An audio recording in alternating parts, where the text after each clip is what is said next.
I've gotten close to a couple of the professors, and they definitely know what they're talking about, and they have really good insight. I really respect Dr. Brooks. Yeah. I really thoroughly enjoyed his class, and I'm actually gonna. And what was the class? Marketing. Yeah. And I'll actually be working with him in the spring on some of my longboards and seeing if I can take that into the future with me and actually start a business. Tyler Kelly is an HBU senior, and he is one exciting young man. During his time at HBU, he's been a defensive end on the HBU football team, the Huskies. He's completing his degree in international business and plans to go on for a master's degree.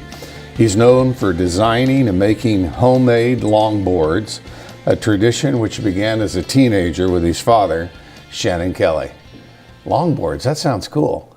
What is that? Tell me. It's essentially just a longer skateboard. Yeah. They're typically more casual, and skateboards a lot of times are used for tricks and stunts and whatnot, but longboards, you'll see people going across campus on them, and just transportation or fun or whatnot. But you can also do some tricks, but it's not as likely, not as prevalent. And so it says you began that tradition as a teenager with your father. It was in 8th grade, and my dad, he's a previous youth pastor. Oh, cool. And so he started this small group, and it started in our neighborhood, and we'd have a bunch of guys come over and play basketball and whatnot. But it eventually transitioned into like a longboard making small group.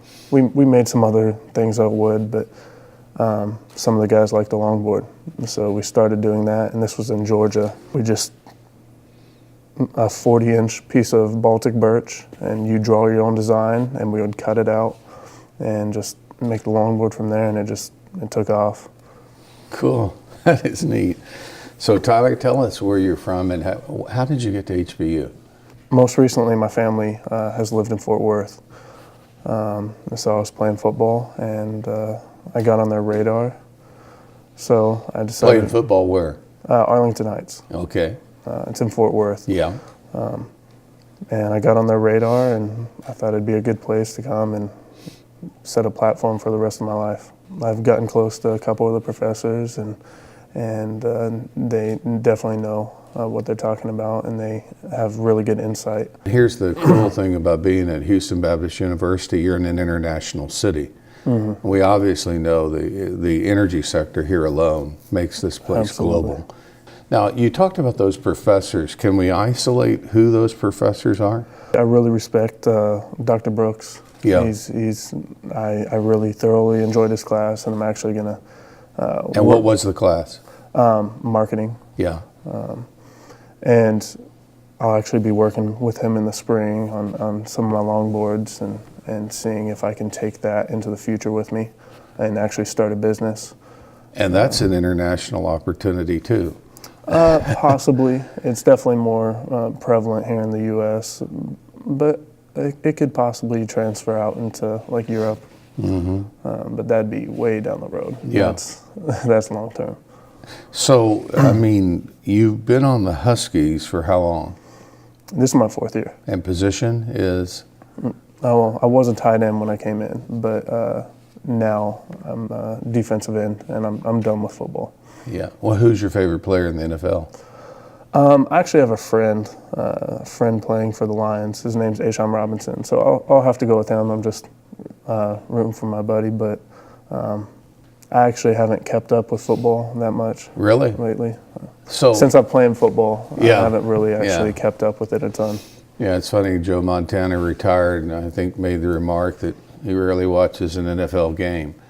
You kind of eat, sleep, drink it. I'm sure that, and you know what I like about what you're doing. You're thinking about your future. Absolutely. I mean, we know the stories. I mean, they've been chronicled in some publications about some of the greats in the NFL who become almost homeless, who don't know how to go on beyond football. Yeah, it's just one step Right. towards the rest of your life. You have to take it step by step, and it's just one to where I'm going to be in the future. HBU Huskies are blessed with coaches, though, that are great Christians. That means something, doesn't it? It does. They tend to lead you in the right direction. You sometimes, like, you can go and talk to them personally and not feel compromised at all.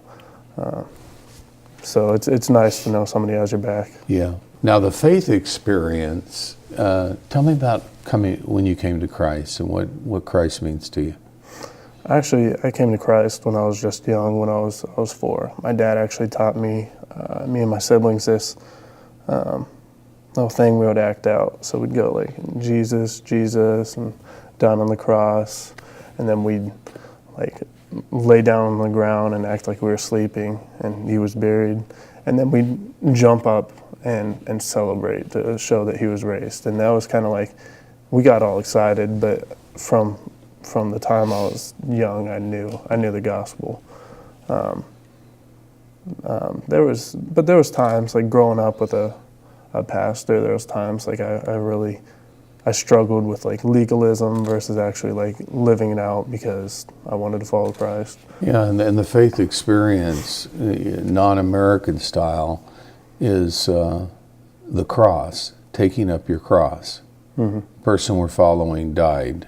And here in America, we kind of have a pop Christianity that everything's going to be great and God's going to bless me all the time. And he does bless us many times, but sometimes he blesses us with adversity.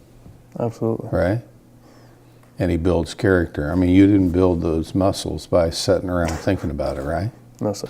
So athletics obviously is a great opportunity, in evangelism. So I want to just close by you telling us, as you think about the world you're in right now. You're born in what year? 1997. 97. What's some of the big challenges you face? The political atmosphere is probably a growing challenge. It's becoming increasingly hostile towards everyone. So I would say that's probably a big challenge, because people, you can't, it's hard for people to be friends if they have different viewpoints. Mm-hmm. People need to be able to talk about their beliefs and not hate each other. I'd say that's probably one of the biggest growing challenges I see, especially in America. Well, Tyler, we're thrilled you're with us today. We really look forward to watching what God does in your life. And thank you so much for sharing your thoughts for your family, your parents, and the experience you've had here at HBU. Thank you.